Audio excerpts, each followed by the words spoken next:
What is up, YouTube? It's jrnation5788, and I'm here with the top 10 best of my NASCAR 14 collection. Also, along with me, I got a good buddy of mine, DeMonteHD. We're going to run down through the top 10 list and just kind of say a few things about each car. What's going on, DeMonte? Yeah, what's going on, man? Really excited to be here, and we're going to just break it down. I'm pretty pumped. Just kind of good idea to think, collab together and do something like that. We've never done anything like it before, but let's jump right into number 10, which is Brad Keselowski's 2014 Miller Lite Forward. I kind of really like this car, the actual paint scheme itself, and it was a pretty good one to recreate. It's not, too eccentric of a car, but, it's got a couple things going on with it, as far as the light and the Miller and stuff like that.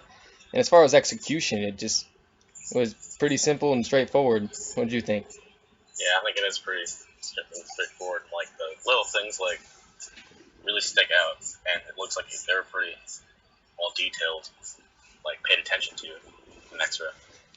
10-4. So you think it's not a piece of shit? That's what you're saying? No, absolutely not. No. I mean, like, maybe better than mine, but no, it's what the fans decide. Right. Yeah, we'll talk about that one. They will. You're damn right.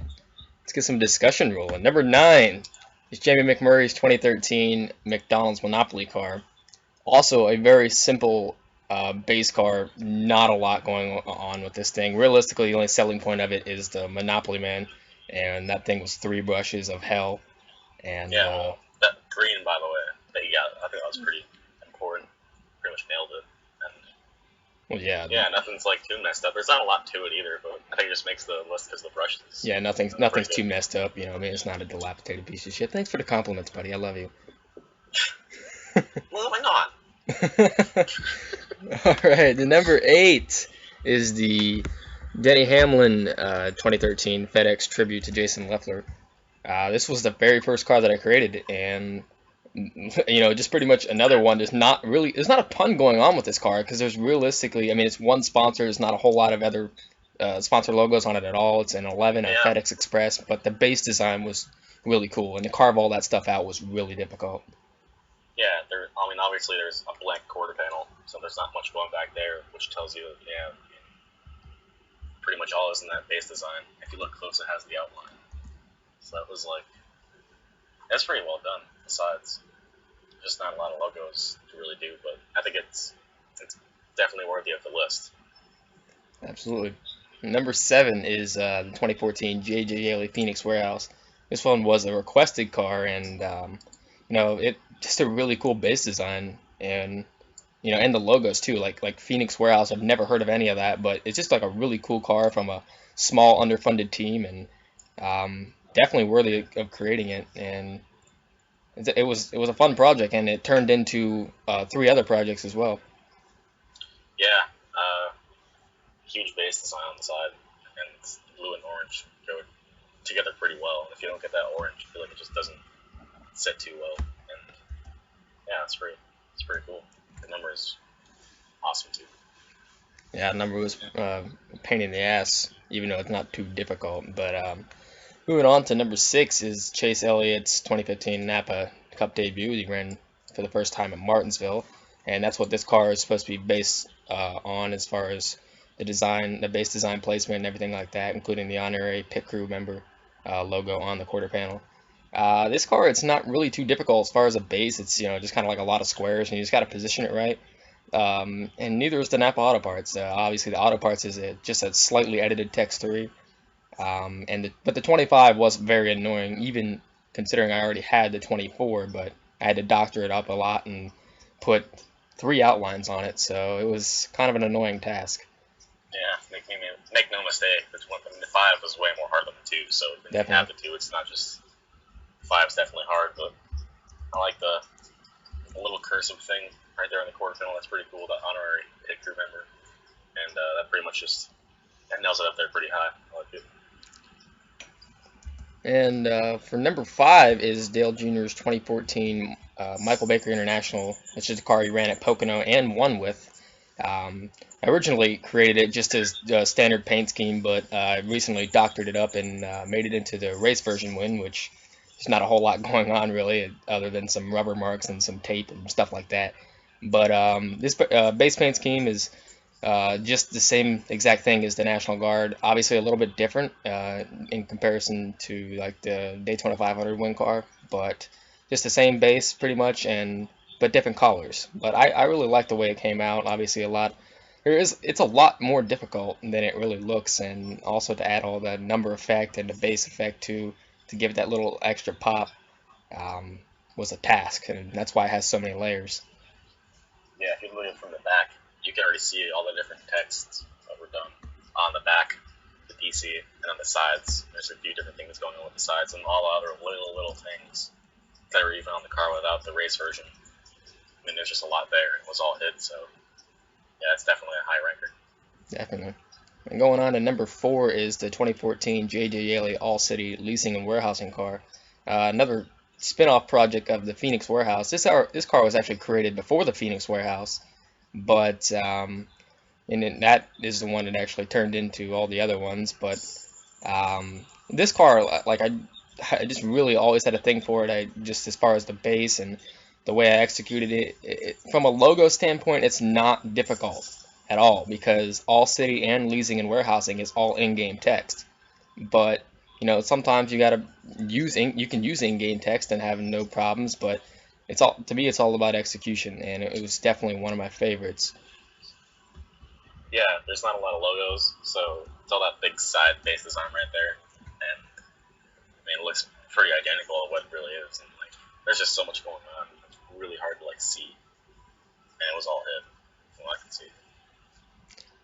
Number 3 is the 2015 Dale Earnhardt Jr. Mountain Dew Baja Blast car. He ran at the All-Star race, and as of this video, my most recent design. Now we're starting to get a little bit more complex of a base. This car was very annoying as far as including the gradients and the side designs and the swooshes and swirls and whatnot that's going on with it, and the side waves. And the Mountain Dew was obviously an annoying task, especially having 2 different designs.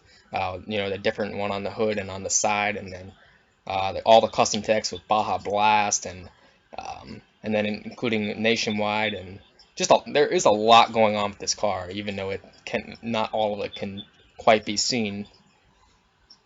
Yeah, well, from someone who also did the car, you know, it's really tough to do that kind of thing.